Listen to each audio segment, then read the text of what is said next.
Its drag by rising out of the water and planing over the surface at speeds over about 20.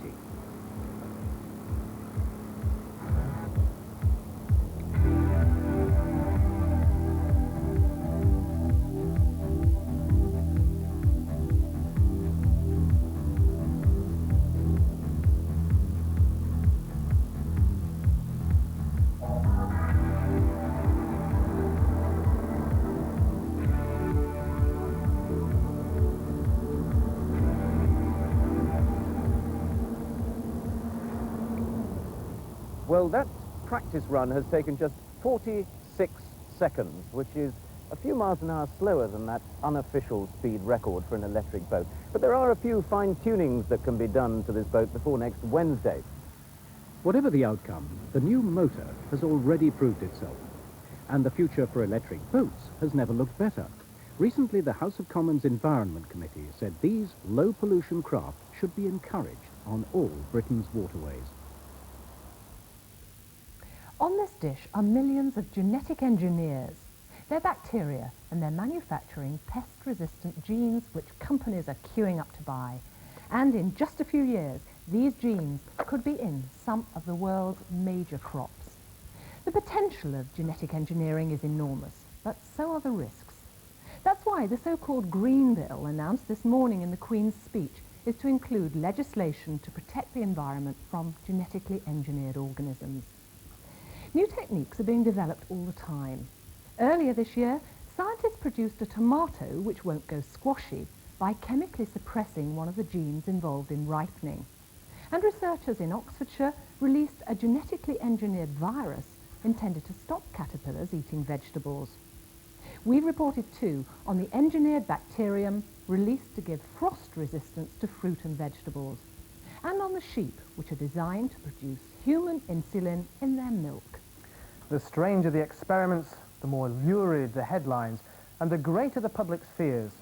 A recent survey by the Daily Telegraph showed that more than half the population would refuse to eat the genetically engineered tomato. Part of the purpose of the Green Bill is to allay fears that the work will get out of control. Because the bill is designed to protect the environment, it'll focus on the release of genetically engineered plants, bacteria and viruses whose spread is more difficult to control than that of animals. The genes in this bacterial factory might be some of the first to be controlled by the Green Bill.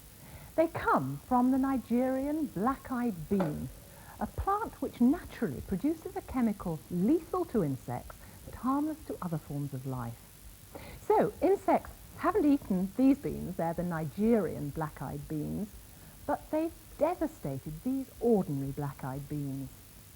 To transfer the gene which makes the pest-resistant chemical from the Nigerian beans into totally different plants, copies of the gene are made inside the bacteria. These bacteria then infect cells in the leaves of the new plant. Now, where the bacteria have entered the cells, you can see around the edge here, tiny new growths start, which are carefully cultured over several weeks, and they grow into these tiny plants. And these engineered plants now have the same pest-resistant gene as the Nigerian black-eyed bean. Using this natural defense, crops like maize, rice and potatoes can be grown without the need for man-made pesticides. But little is known about what might happen when plants containing a gene from another species are released into nature. One concern is that the natural balance between insects and their predators might be upset if this gene were to cross over into common weeds, on which insects also feed. With crops and weeds resistant, might not the whole food chain begin to break down? Another concern is whether genes put into crops could make them super fit, allowing them to spread like weeds themselves. Well, as yet there's no evidence that these fears will be realized, nor that any of the engineered viruses or bacteria have damaged the environment. But there have been only 13 genetic releases in the UK so far, and they've been on a very small scale. There's no doubt scientists are taking the possible environmental risks very seriously. But there's another aspect of genetic engineering, its social implications.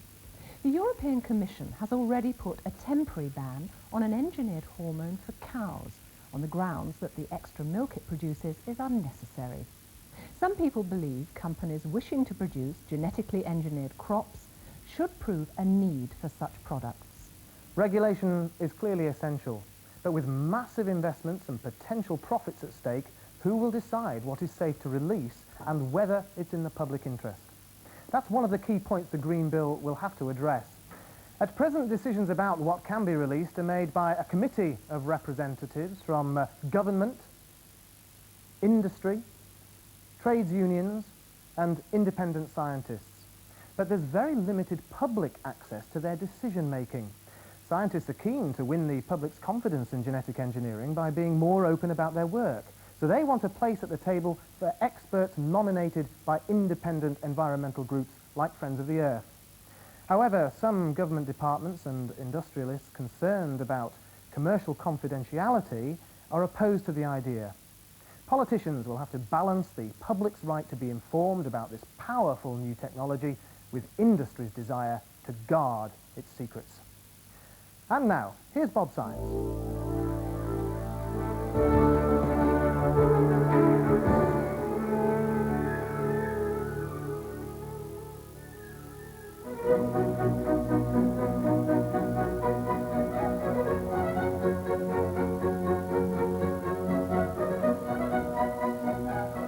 I do love this time of the year. The colours are so beautiful. And this is the right time to give the grounds a bit of attention before the winter sets in.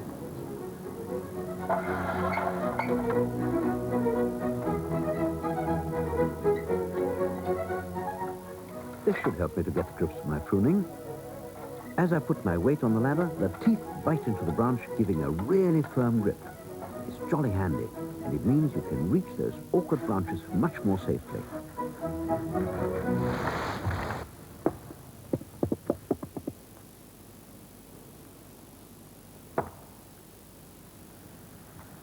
There must be an easier way of doing this. G'day, Bob. Hey, Mick!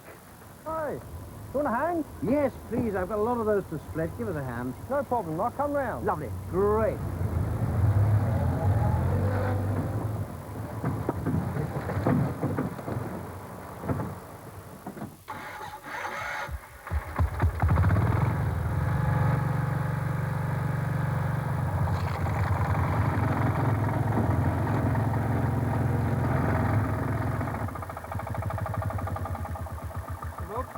Hi, that's a jolly nifty idea. What made you think of it? Well, I got fed up with splitting logs with an axe, so I thought I'd build myself a hydraulic log splitter. Mobile. Oh yes, absolutely. Take this to the logs instead of bringing the logs to it. Can I have a go at it? Surely. Let's swap hats. Yep. Great. Start it up for me. Go on.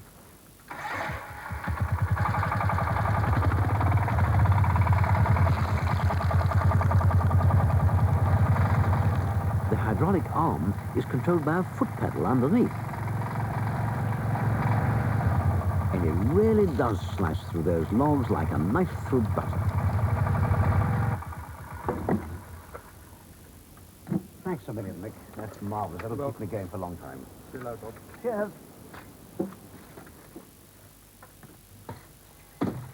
That's it. Well, that'll take a little while to get going, so now I'm off to do my special project. Normally, I can never think what to give my daughter Roberta for Christmas, but this year I had an inspiration.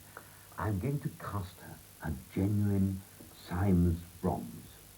A tiny sleeping cat, which I have to carve first of all in wax. Now I coat it with some ceramic slurry, And then sprinkle it with this stuff. ceramic powder. Give it a really good coating and leave it to dry. Well, that's the first stage over. I think it's time for a tea break. Now, here's a clever idea. Even if you pull the flex accidentally, you can't tip the kettle over. It's all done with this neat, simple spigot screwed to the worktop. Now, the next step in the casting process is to melt the wax out of the mold.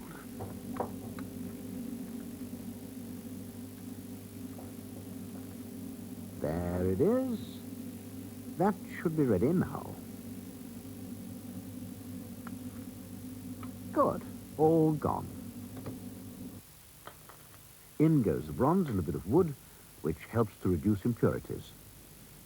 And then I seal the mould onto this base. This tabletop casting process has been developed by a London sculptor, and all the materials you need for it come as a kit, even the specially designed miniature kiln.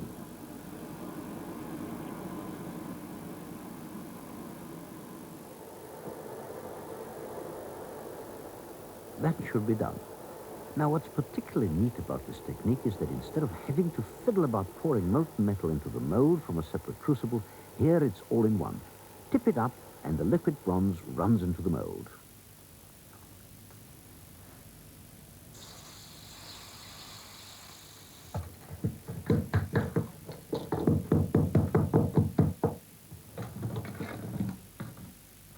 That's it. All it needs now is a bit of a polish. Now, I think I've got to do some finishing touches. Off you go then. Mind your claws.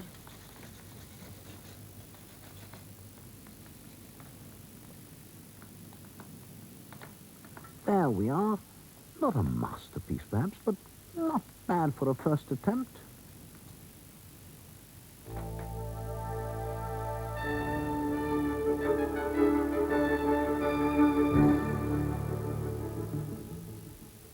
In today's Queen's speech, the government also announced its intention to legislate on embryo research.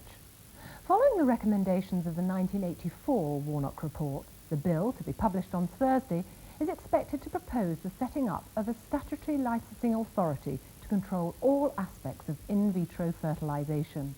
And MPs will be given a free vote on the highly controversial question of research on so-called pre-embryos. Under the present guidelines, procedures may be carried out on any egg for up to 14 days after fertilisation. Opponents argue that this should be restricted only to eggs that will be reimplanted in the donor. Spare embryos should not be used. But many doctors say that this would deny them the opportunity to improve techniques like in vitro fertilisation and genetic screening. One recent breakthrough involves 3-day-old pre-embryos which have been fertilised in a test tube. By removing one of the 8 cells, scientists can screen for sex-linked genetic diseases like muscular dystrophy before reimplanting the egg. But development of the technique was only made possible by using spare embryos. At last, Parliament has the chance to debate the ethics of this complex issue. Britain's first tidal power project may be built on the Mersey rather than the River Severn. Feasibility studies completed this week suggest a barrage capable of producing 1,000 megawatts of power. It could be completed by 1998. 2 alternative sites are proposed. One, near the mouth of the Mersey, maximises tidal power, but would need substantial locks to allow shipping access to the Tranmere oil terminal. A smaller barrage at Liverpool's Garden Festival site would only generate half as much power, but would only need small locks for traffic through to the Manchester Ship Canal. According to its supporters, the barrage offers over 100 years of pollution-free energy at a very low cost. But the proposals face fierce opposition from conservationists over their potential impact on estuary wildlife. This week, scientists from all over the world are gathering on the east coast of Australia to witness one of the natural wonders of the world. A 2,000-kilometre stretch of sea becomes a living soup as the world's largest organism, the Great Barrier Reef, begins its spawning season. This recently discovered phenomenon involves the simultaneous release of billions of sperm and eggs by 135 different species of hard coral. Marine biologists think that the November full moon may be the trigger that synchronises the corals along the whole length of the reef. But the coral is in jeopardy from the crown of thorn starfish, which has destroyed nearly a third of the reef in the last 6 years. Marine biologists are hoping that by monitoring the coral's breeding cycle, they'll be able to assess its ability to regenerate those devastated areas. This week saw another milestone in the history of aviation. Students at the Cal Poly University in California have designed a human-powered helicopter. And after 8 years of failed attempts, their perseverance has paid off. In the last few days, Da Vinci Mark IV took off with a flight lasting all of 2 seconds. One small hop for mankind. Not good enough to win the coveted Sikorsky Award for human-powered helicopter flight. In order to win that, Da Vinci will have to fly for over 60 seconds and rise to a height of at least 3 meters.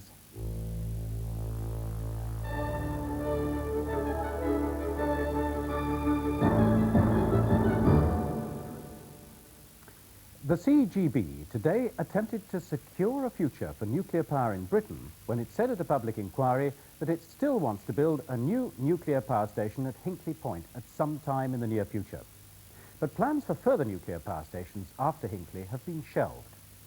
The future of Hinkley and the rest of Britain's planned nuclear expansion was thrown into doubt 10 days ago because of the costs of nuclear electricity. The government decided to pull all the UK's atomic plants out of the planned electricity privatisation and to announce, in effect, a 5-year ban on building new nuclear stations. Current construction work for Sizewell B nuclear power station is continuing for the moment, although some experts say it should be stopped, again for reasons of economy. It's the high cost of dismantling stations after the end of their useful lives that lies at the heart of the nuclear industry's problems. Just one Magnox nuclear power station with twin reactors looking like this would cost £500 million to dismantle. And the clean-up costs for all of Britain's nuclear plants would run to a mammoth £15,000 million.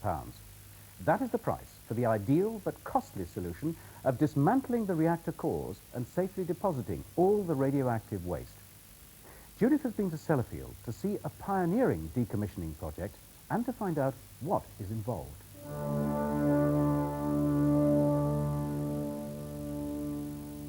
The nuclear industry is feeling its age. Relics from the past, old retired nuclear reactors, have cast a shadow over its future.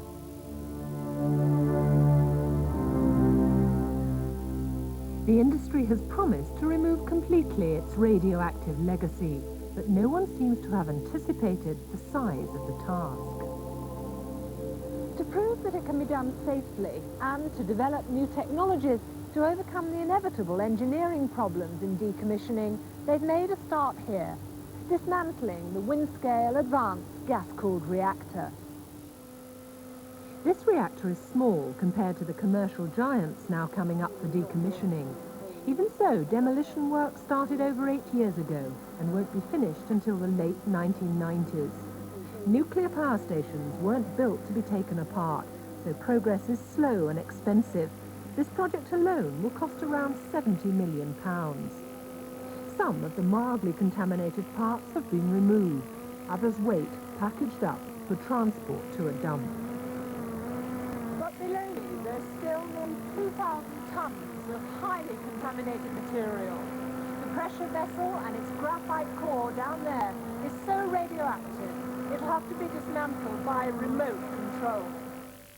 And that technology has only just started to become a reality. In a nearby empty reactor containment vessel, scientists are testing a new piece of decommissioning hardware for the first time. At a cost of £500,000, this heavyweight robotic arm was specially designed for the Windscale reactor. It'll be lowered into the contaminated vessel to take it apart. At the business end, there's just a pair of powerful pincers, but they'll be able to pick from a variety of tools hanging nearby, which between them should be able to cope with any job that comes up in the reactor vessel. And perhaps the most useful of all will be this oxypropane torch, able to cut through 10-inch thick steel. The waste disposal methods can only handle small pieces of metal, so the torch will be essential for slicing up huge structures like the reactor itself into more manageable chunks. Outside the contaminated area, an operator with computer help can control the arm manually. However, the sophisticated 3D viewing system that will be needed to carry out these delicate maneuvers in the real core still hasn't been perfected. But perhaps the biggest question hanging over this arm is whether it's tough enough to survive in the core's hostile environment for the 3 years needed to slice it all up. Whatever the long-term future of nuclear power itself, the decommissioning industry it's created will have its work cut out for many decades. Once work has finished here at Windscale, there's a growing list of larger commercial reactors queuing up behind.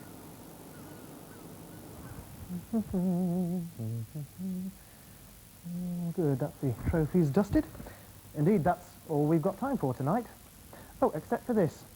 A set of steps that converts into an ironing board. Now, where did I put the iron? Ah! And also converts back into a set of steps. Till the same time next week, good night.